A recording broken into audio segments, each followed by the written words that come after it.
Ladies and gentlemen, welcome back to episode number 10 of Snow Day Sports, featuring your host. I'm Dalton Barrett.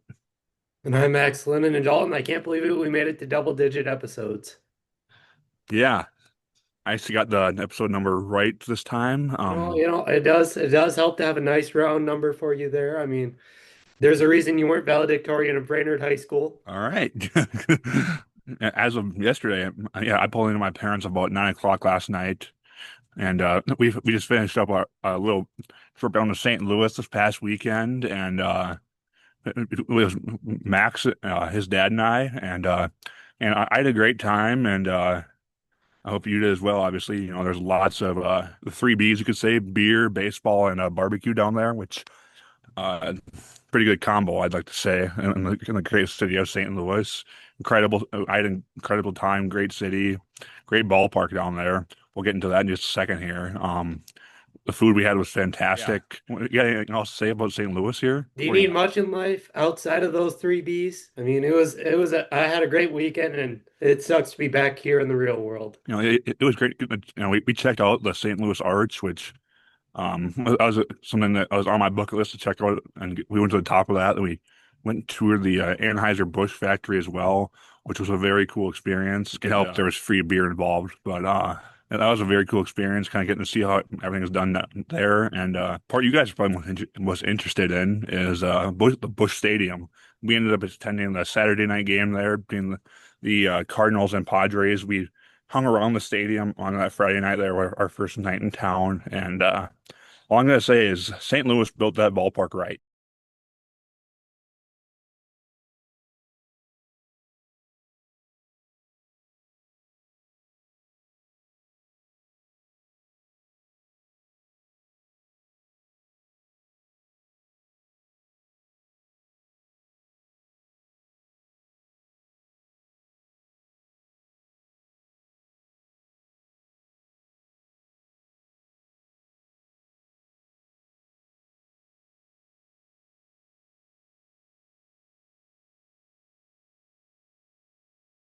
The atmosphere at the stadium, everything around it, they did everything right about that. No, I think it's cool how they built the ballpark village as like an attachment of the stadium. So like an extension of the stadium. Like you see it in Wrigley, you see the bleacher seats. And that might be blasphemy to say in St. Louis, but they have a very similar setup there and like overlook and you can see the ballpark village. Like Friday night, there was a Florida concert after the game, so we could be have a wide view of that. Like the St. Louis Arch when we went up there, they were setting up for the Sunday game for the Padres. You can see like the grounds crew working on the field. Like got to check that out. That was super cool. Like I did like the aesthetic of Busch Stadium. Like it's really tall. Like we've both been to Dodger Stadium and that's like something you notice just how tall it is. And like Busch Stadium just is tall too. Yeah, I really like the kind of the brick outside of it as well. It really kind of fits in to what St. Louis is all about too, and it's got a lot of brick buildings in it, and it really fits right into the city. Kind of like Target Field does. It's almost like it's almost perfectly placed in there. It fits really well in there. That Stadium Village is one of a kind. I truly believe that. I mean, there's bars. There's a ton of bars on that strip. I mean, it's on TV. It looks like it's in the stadium, but it's actually outside of it. But you wouldn't even be able to notice really when you're kind of going, those bars. Almost like a little sports book type of atmosphere in there with all the TV screens. Unfortunately, gambling is not legal in Missouri, but Illinois is right across the river if you wanted to place a Yeah. bet. Something that was really cool. They had their museum right there as well, which we checked that out. And that was very cool. St. Louis did it right with that outside of the ballpark. They have a lot of stuff to look at too, and like a lot of cool history within that museum to check out. Like they have their World Series trophies and everything in there. They have won 11 World Series, but only have four trophies just because just when they won them, it's then you get the trophy and like a bunch of cool stuff. Like you got to see the 1/8 jersey, which is a really cool story, and you got to see like old bats, like Stan Musial's bat was there, and like you could actually hold it if you wanted to. Like check out that exhibit. And unfortunately, there wasn't any batting practice. I would have liked to seen that, but I think that's the only bummer Uh, of our stadium experience. yeah, I would agree. I mean, Yeah, the humidity was quite insane. I very much point that to the reason there was no batting practice because I don't think the Padres really wanted to sit out and Cardinals really wanted to stand out there and shag balls for a couple hours before a game. Yeah, and we also took a tour of the stadium as well, which was very cool. We had our tour guides were the freaking best tour guides you could have had. Mhm. Those guys were literal baseball nuts. They could have told you anything about the Cardinals, anything about the stadium. It was incredible. You could just see the love of baseball that they had given out on the tour. They even let us go into the dugout before the game, which was really cool. Got to view from that point, and I found out I am probably too short to participate in any jumping over the guardrail. I'm one of the people who would have to use the stairs. Yeah, yeah, so they let us kind of walk around the warning track or right around home plate as well, and yeah, getting the Cardinals dugout, very cool there. Yeah, didn't let us get really on the actual field. I did grab a handful of dirt, even though I probably wasn't supposed to. I think we're using handful very loosely here. Maybe That a is true. maybe a pinch of dirt. I mean, still very cool. Like I haven't really been on. I've been on one major league field, and that was Target Field when Drake got to play there and like get to look out. Like I also did it, I guess, on Dodger Field, but we were right at the front, right where the backstop started. To be on like the actual field is a really cool experience. Yeah, it's weird because as a fan, you don't get to see the player's perspective very often. When you go down there and you step out of the dugout and you just look around, it's holy cow, beautiful ballpark. Then once we kind of got once the game kind of started there, cool enough. They actually had $5 beer in the one section on the very top of the stadium, so they planned that out pretty well, I'd say. So we enjoyed a few of those up there, which there was a big crowd up there as well. You could tell, St. Louis loves their baseball. They could definitely care for the fan. They had good food there as well. I was really impressed by the food they had. Good selection. You see a lot of ballparks. It's just, the traditional, maybe a hot dog, some nachos, candy, and maybe a soda. They had a lot going on there. Like I had a thing of homemade donuts there. They drenched in. The only thing I could say is probably diabetes, but it was delicious. And then at the end of the day, that's all that matters. We're still young, we're still healthy. Enjoy the great foods while we still Yeah. can. And one of my favorite parts was, the guys that walked around the stadiums all game. This is gonna sound stupid, but they're selling, beer and everything. Well, I heard the one guy say it a few times. Why wait in line when you can buy one of mine? I'd never heard that before, and I absolutely loved it. Yeah, they know they just have fun and like they do like going to Cardinals games and having fun. Like attendance was probably lower than I was expecting, but I think that's Mhm. people just not wanting to die from the heat more than anything. Yeah, yeah. And then during the game, the one bad thing I will have to say about Busch Stadium, unfortunately, is baseball's evolved so much into analytics and stuff like that. You look so much at exit velocity. I mean, it took us, it was hard for us to find the radar gun on the scoreboard. First of all, that was kind of the downside. Then it didn't show the exit velocity anywhere as well, which I mean, there was a couple of rockets hit in that game, and it would have been nice to know maybe, hey, how fast was that? So you just didn't really know that. That was my only negative for it. I think we're just spoiled so much Um, because Target Field has all those amenities like that you don't really think about until you go to other baseball games. I went to a White Sox game this year, kind of similar thing to that. You don't really think about it until you leave it, and man, I'd like to have that. And yeah, during the game, there was I actually got it in my Snapchat story, but it kind of trickled over from the night before. We had a little, yeah, the benches cleared a little bit the night before. Then we had a full-on bench clearing brawl. That was about time something exciting happened because the game was pretty boring, to be completely honest. Um, Yeah. Yeah. Again, we're gonna use brawl pretty loosely here. There was about 30 seconds where there was some shoving going on, and Manny Machado obviously at the center of it. I don't know how he ends up at the center of all that stuff, but he seems to always do. And looking back at the replay, it was almost like a coach started it with Manny. When you're watching it, like the bullpens weren't even jogging at that point; it was walking in. All of a sudden, they have to run in because something's happening, and it was with a uh, coach watching from the replay. yeah, and there was no ejections either, which was weird because I feel like the umps gave how many warnings. I Mhm. mean, tensions were high in the first inning. No, the Padres threw Wilson Contreras. That's right, the Again, first because inning. he started it Friday. That was a carryover from Friday. I think he got hit twice in that game, and then Manny got hit twice. So it was an eventful game. It was repeat offenders, which I think made it boil over even more. Yeah, I mean, we sat right.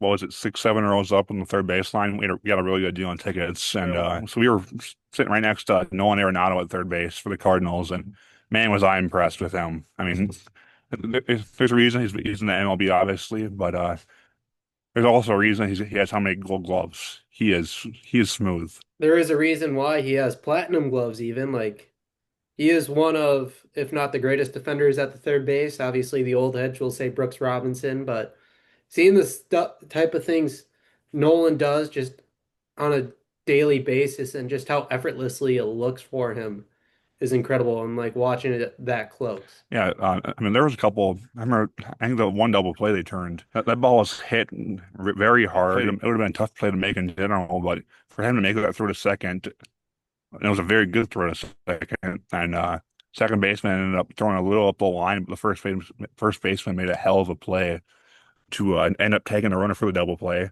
That was very impressive. Absolutely. It's amazing how much better they are than baseball than you like even see like in the high school level, college level, triple A level even.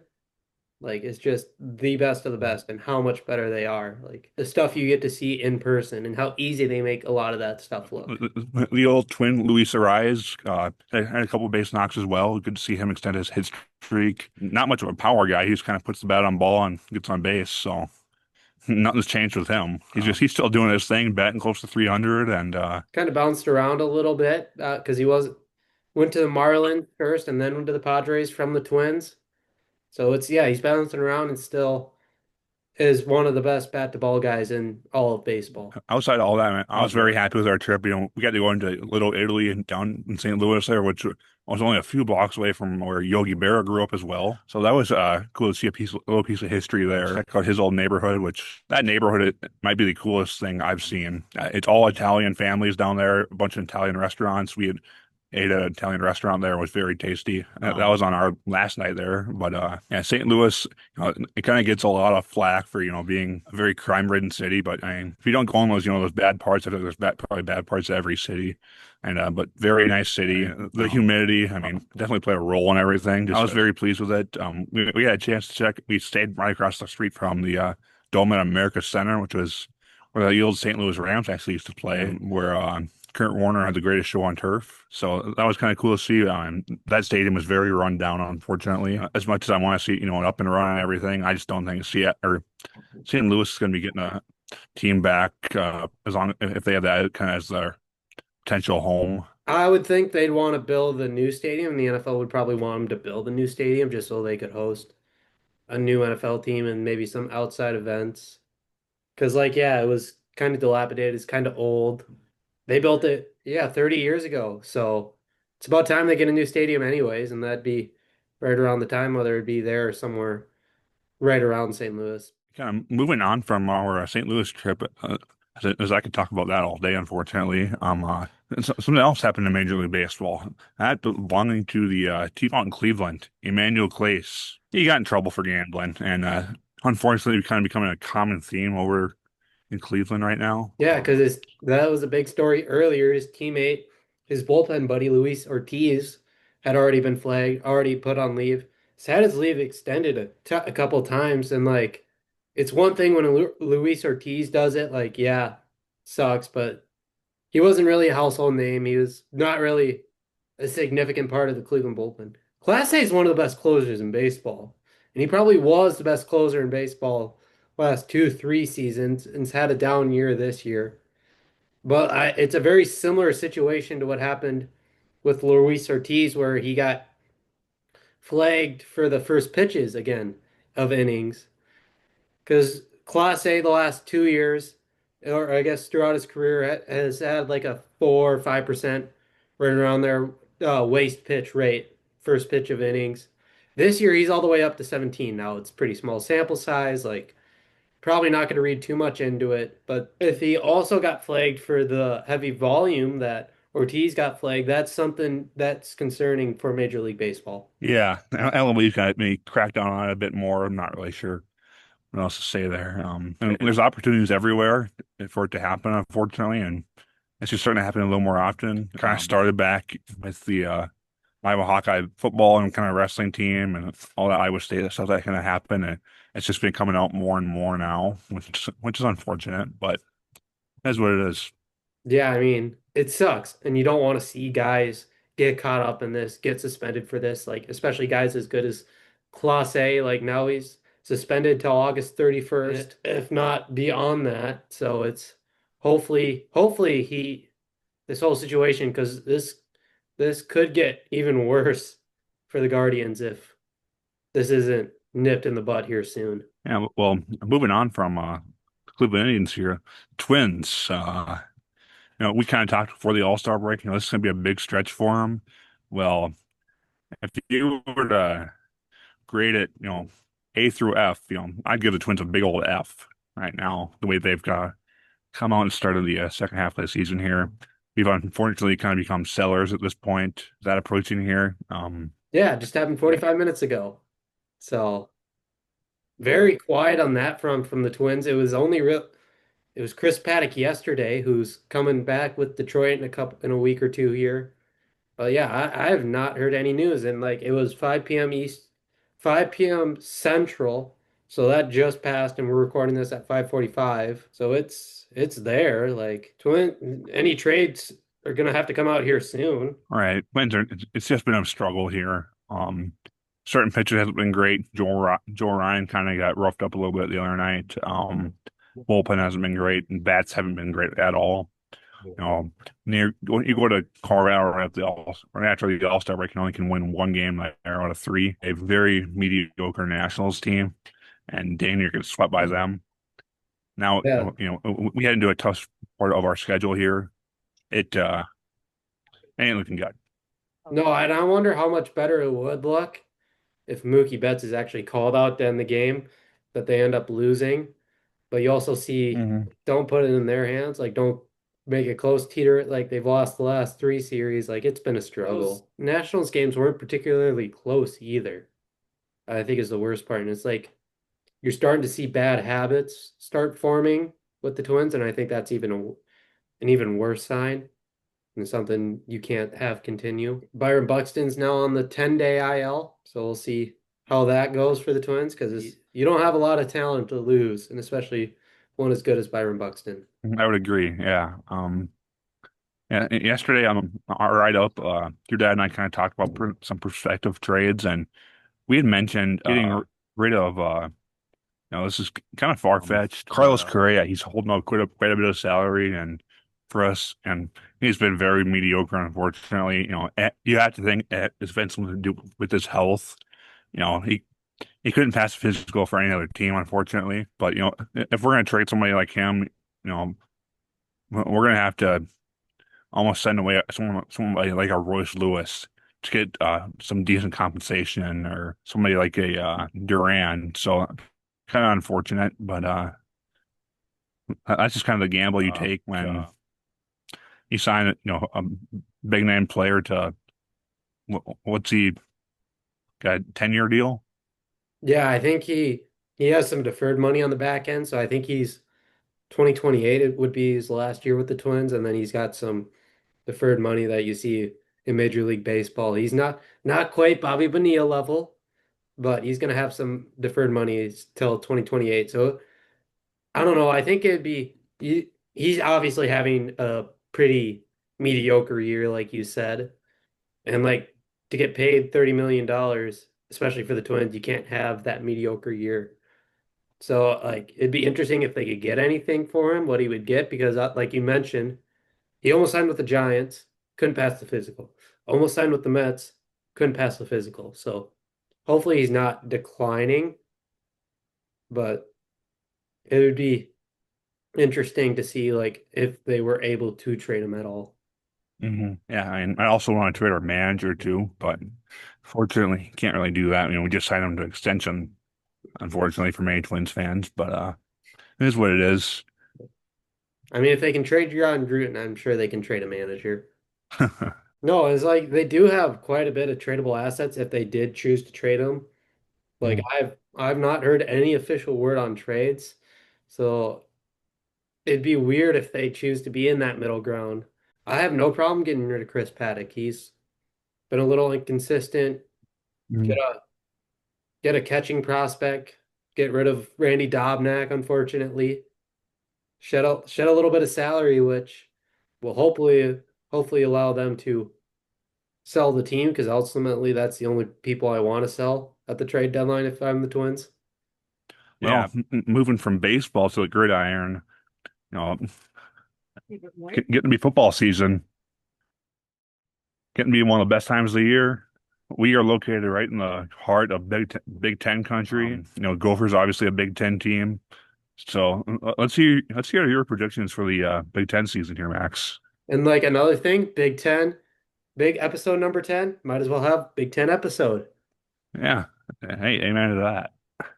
I was looking at some of the win totals throughout some of the teams, and a couple teams I think will obviously be good, like your Ohio States, your Penn States, your Oregons. Like obviously they'll be in that upper echelon.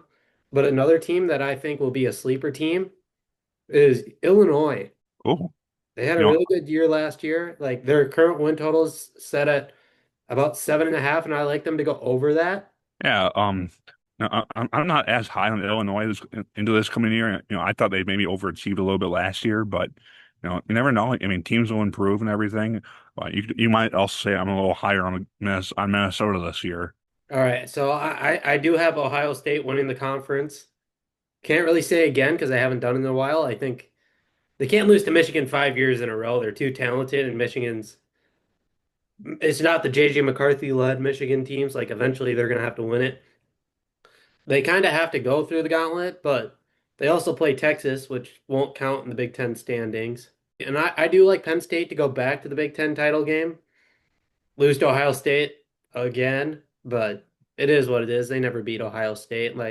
But I do like both of those teams to go over that 10.5 wins. Like Penn State, I don't know. I think they just have to beat Ohio State or Oregon once in the regular season, and I think they can beat Oregon for sure. I think they're good enough to beat an Oregon. I think is going to be a little down, nicely right in third place there. Mhm. Take the Indiana role. Like again, they're also 10.5. I think they'll get to 10.5 as long as they can beat Indiana, and they're gonna beat Indiana. So I think I like them to go over 10.5, slot nicely into that third place role.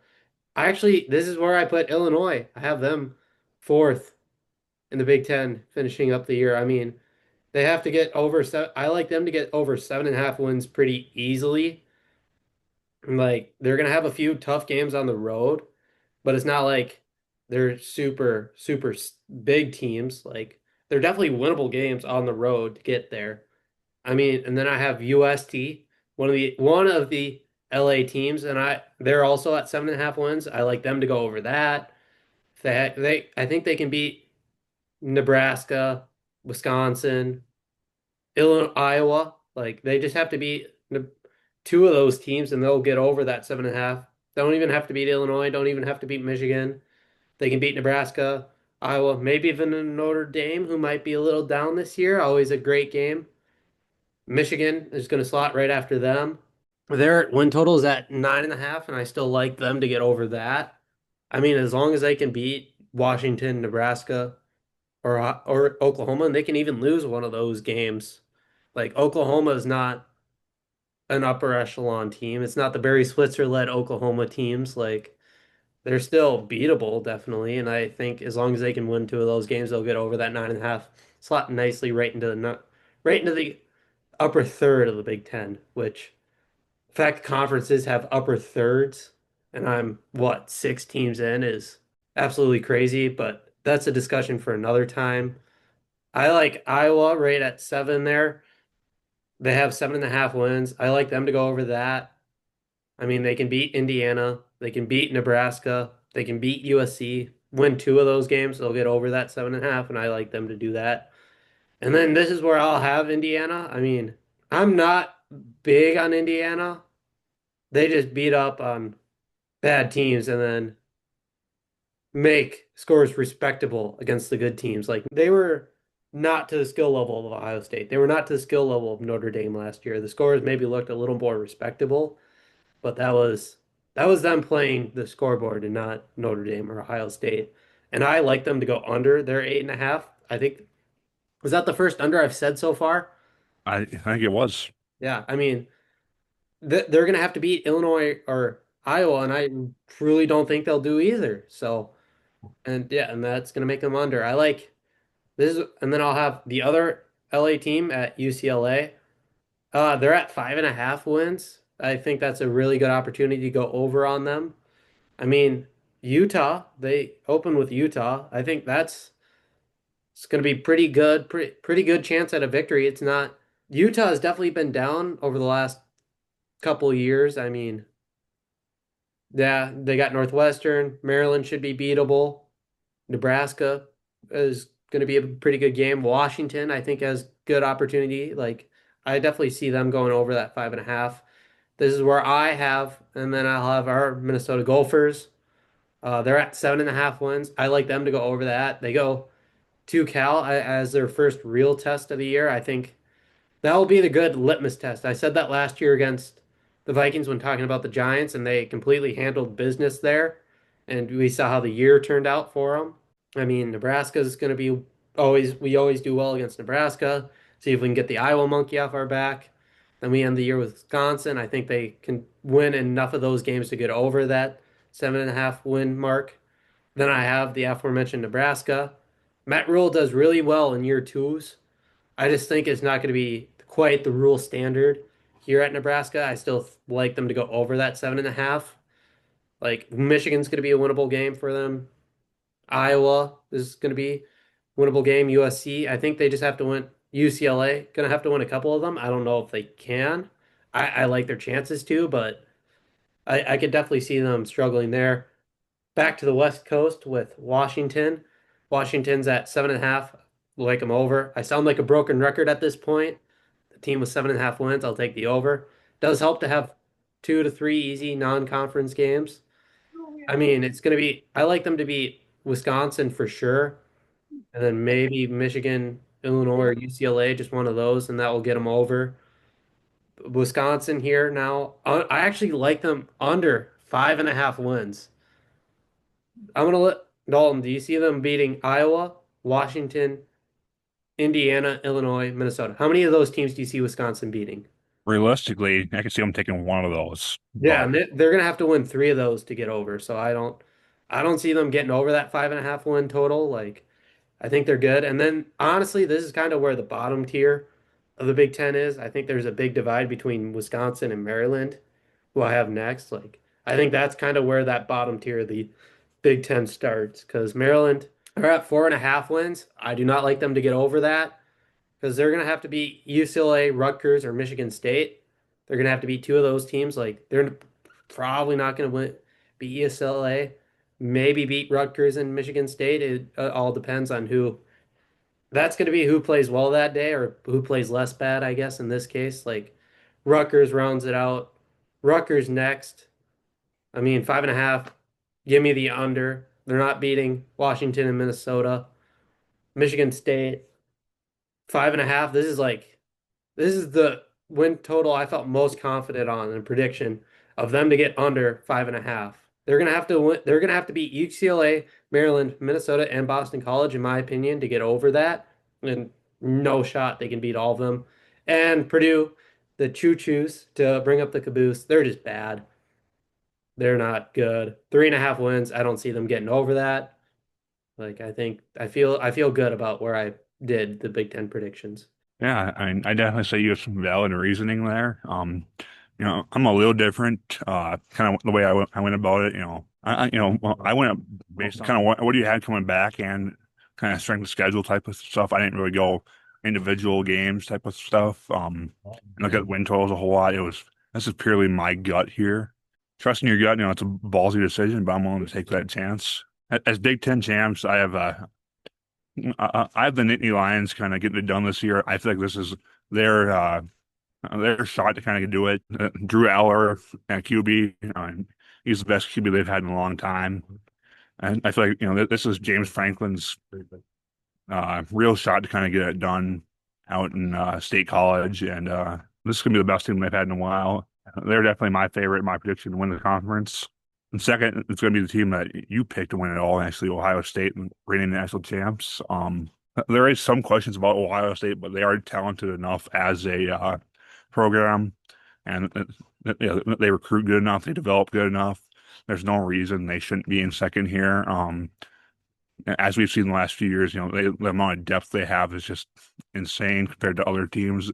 Not even just the Big Ten, but the country as well.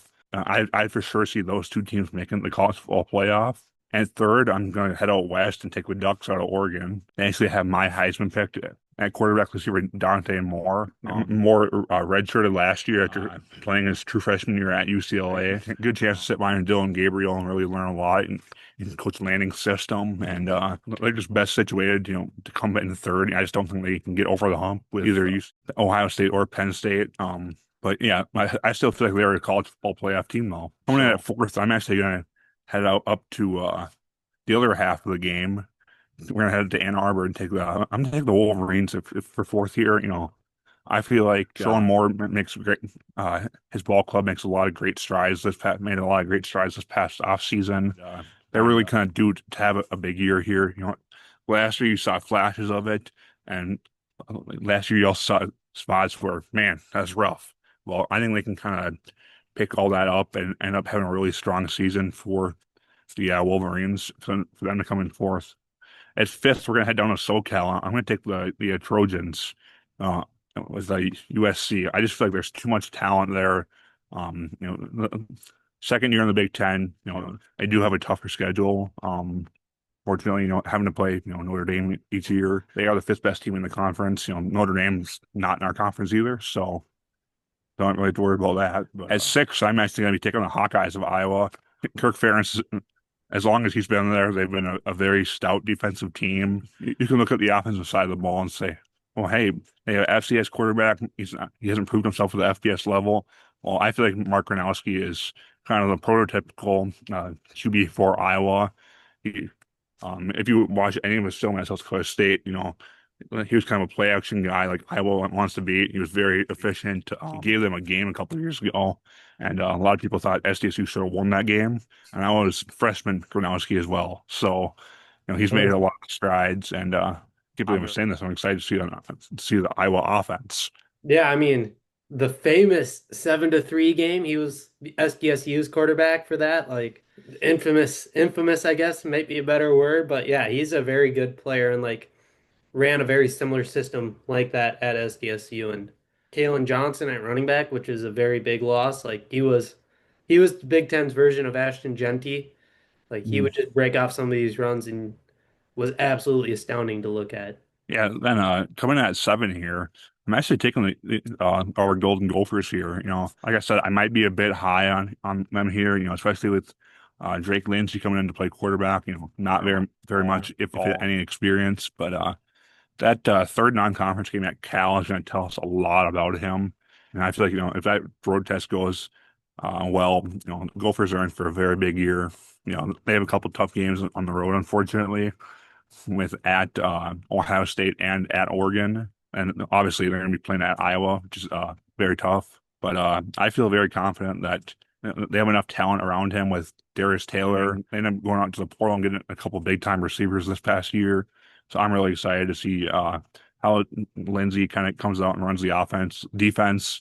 They're going to be very solid. They obviously lose guys like Strigal, Joyner, and Lindenberg. But last year they showcased they have depth around that and that they're able to build upon. So with guys like Kingsbury and Baranowski. So I'm excited to see that combination as well as Anthony Smith up front for the Gophers. At eight, I'm taking the other Southern California team, UCLA.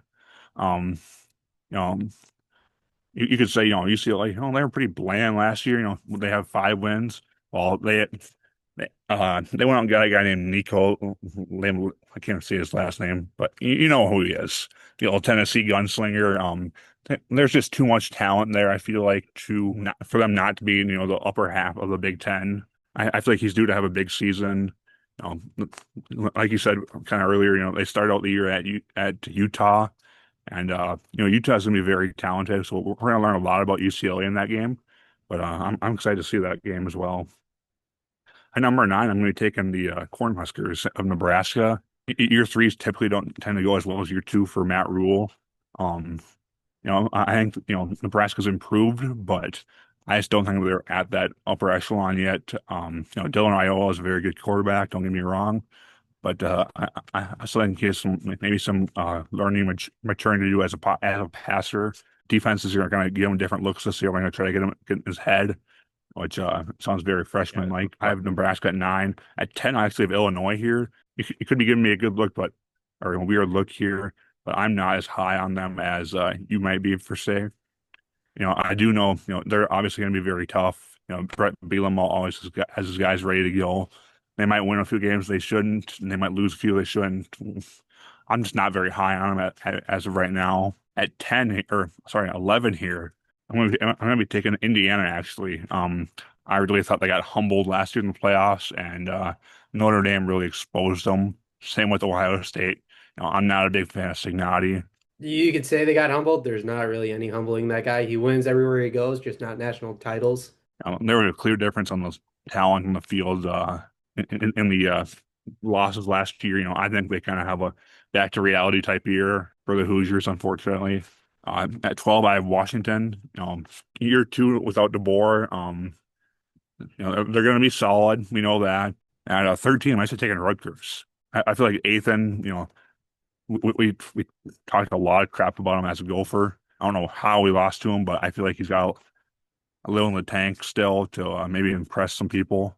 Put you on the spot. What is Ethan's last name? Kaliak Manis. Not bad, not bad. This guy. You didn't want me to do. I could do it for Nico too if you want. Oh, no thanks. Ili Maliava. Nico it is. And at a 14, I'm going with the team in the state next to us, Wisconsin. Very tough schedule this year. I do feel like they may surprise some people with Luke Fickell, but I ultimately feel like this is a make or break year for Fickell there. His system at Wisconsin just doesn't fit Wisconsin. Wisconsin's always traditionally been let's pound you 40 times a game. Well, he wants to come out and throw it. Those two go together like peanut butter and mayonnaise, I guess you could say. Not very good. You would definitely describe the Luke Fickell era at Wisconsin as a disappointment. Like I think Wisconsin would say they're disappointed with the results. Luke Fickell would say they're disappointed with the results. I'm not gonna feel bad for him though. No, I'll be honest. When he initially came into the Big Ten, when Wisconsin hired Fickell, I was a little, all right, I'm a little worried. He's a very big time coach, but things just haven't been put together there. Unless it happens this year, I unfortunately think he's out the door. Kind of our bottom four, unfortunately. At 15, I have Michigan State. Not a whole lot going on there up in East Lansing. It's going to be tough. And 16, Northwestern. I hate to do it to them just because I know so many of the guys on that staff there. From the outside looking in, with the whole stadium thing going on there, you're not really getting much of a home field advantage. So then also play at Wrigley, so it's a little weird as well.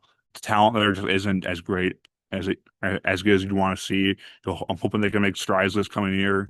Unfortunately, don't see it happening. Then kind of in the bottom of the boat here, you guys could say is Maryland and Purdue. Both those teams got a lot to work on. So Yeah, I think there's a common theme. Like there's tiers to our predictions, I think. It might have like two, three spots difference, but I think we have teams in the same spot relatively.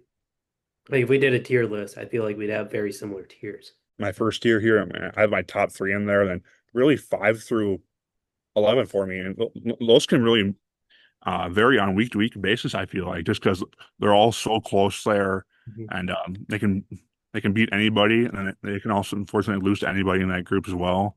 Um, yeah, I mean that's gonna be a tough tier to play into. Then I guess my 12 and 13, getting to the bottom tier, just not quite there yet, and everything beneath that, just I think that's work to do. Yeah, there's going to be a lot of teams I think will have six, maybe five wins in the Big Ten. I could see that like your 4 through 11, 4 through 12 right there are going to have those like four, five, 6 wins. So I Yeah. think I think a reason I had a lot of overs is that a lot of teams were at 8.5, 7.5. Being at that 6 win threshold puts you in a really good spot to have 8, 9 wins in conference in overall.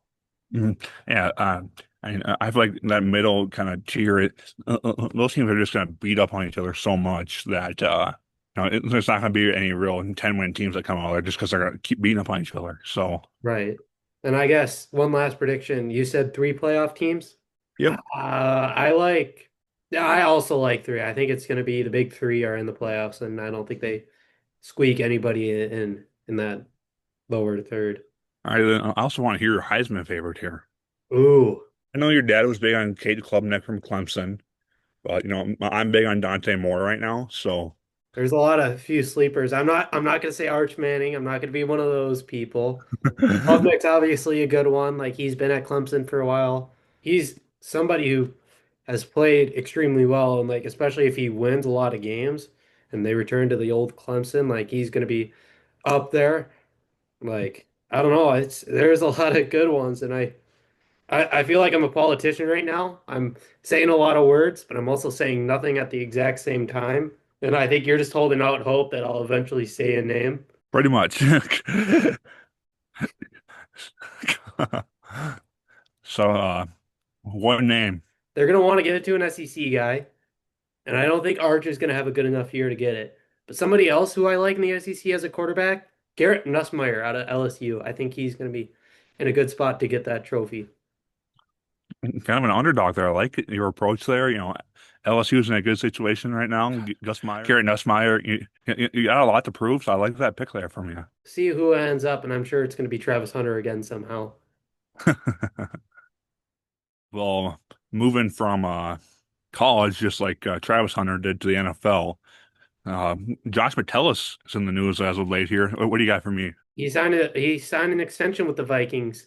He got a 3-year, $36 million deal. Like, not going to be super in the upper echelon of pay, but not like super high, not in that Antoine Winfield stratosphere, which I think is a good one.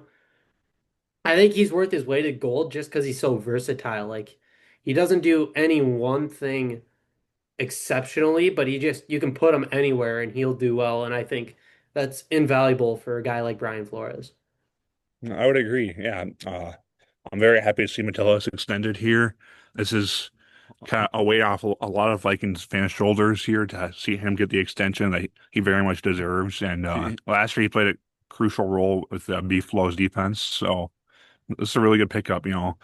If there's one guy you could see, another Beeflo guy that just became a free agent, Christian Wilkins, I would like to see the Vikings go out and sign him here, as would many Vikings fans, get him reunited with Beeflo. I'm not sure if we have, the salary to bring him on, but there's a possibility that he maybe wants to take a salary cut. We'll see.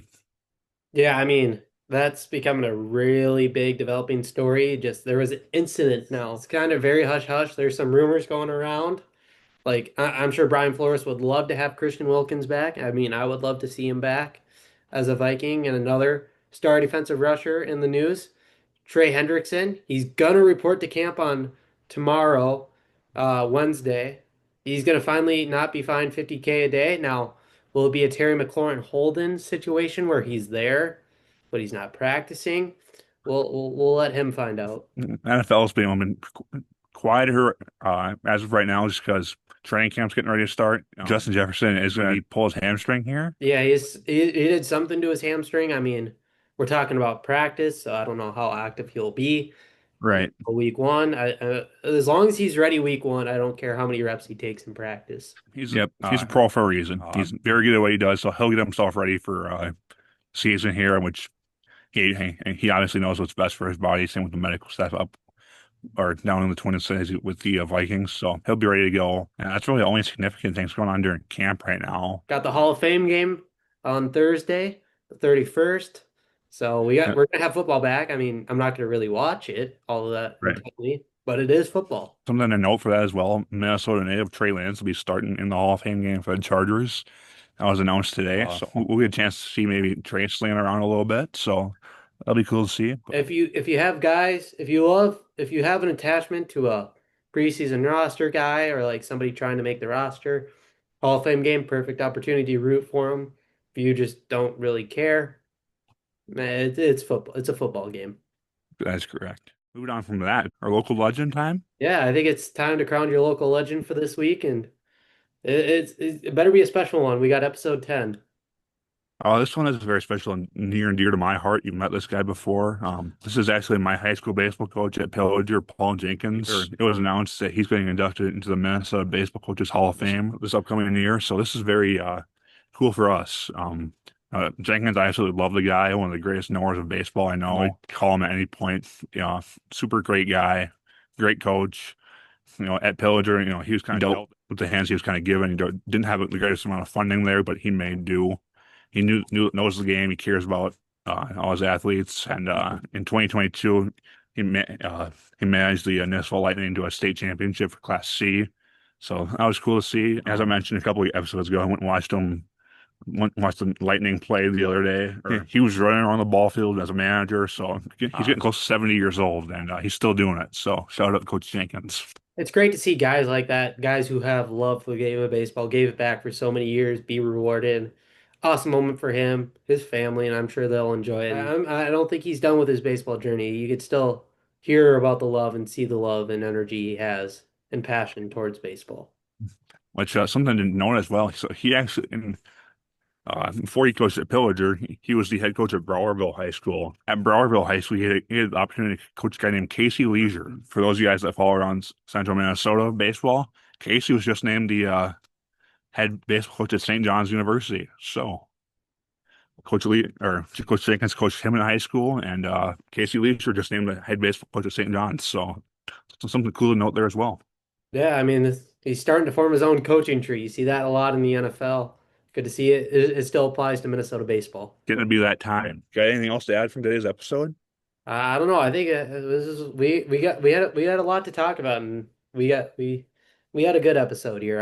I like the rapport we're starting to build. Yeah, I agree. I'm looking forward to, football season starting here. Well, obviously, probably our favorite seasons. Get to talk a lot more football. Very exciting time of the year coming up. It's going to be bow hunting season before you know it here. So I'm very excited about that and going out and sitting out in the woods. You and I will be or you'll be reporting for Drake's fall camp here in a couple weeks. Yeah, I mean Drake reported today, so that means we're right there. We're right towards the start of season. Like, it's excited before we'll be here before we know it. For me, school starts. I believe the week of the 20th back down at Winona. So I'm looking forward to getting down there and starting my senior year.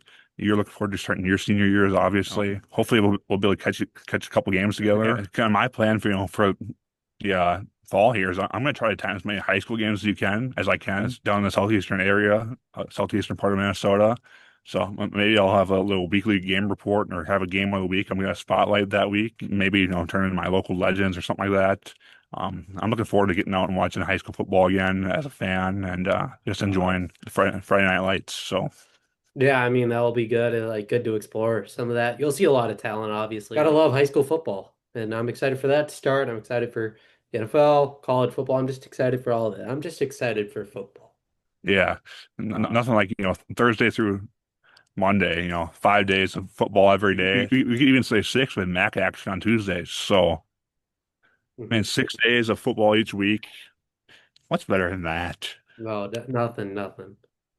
As much as we love getting all our schoolwork done, having football, 6 days a week, there is no hurt in that.